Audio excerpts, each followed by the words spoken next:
मित्रांनो, आज आपण महाराष्ट्रातील औष्णिक विद्युत केंद्र बघणार आहोत. महाराष्ट्रामध्ये एकूण 6 प्रशासकीय विभाग आहेत. त्यापैकी 5 प्रशासकीय विभागात औष्णिक विद्युत केंद्र आढळतात.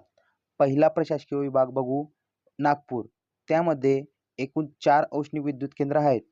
त्यापैकी कोराडी, मौदा, खापरखेडा हे तिन्ही औष्णिक विद्युत केंद्र एकट्या नागपूर जिल्ह्यामध्ये येतात व चौथा आहे बल्लारपूर. हा एकटा चंद्रपूर या जिल्ह्यात येतो. दुसरा विभाग आहे अमरावती. या अमरावती विभागामध्ये एकच औष्णिक विद्युत केंद्र आहे, तो म्हणजे पारस. तोही अकोला जिल्ह्यात येतो. तिसरा विभाग आहे नाशिक विभाग. नाशिक विभागात एकूण 2 औष्णिक विद्युत केंद्र आहे.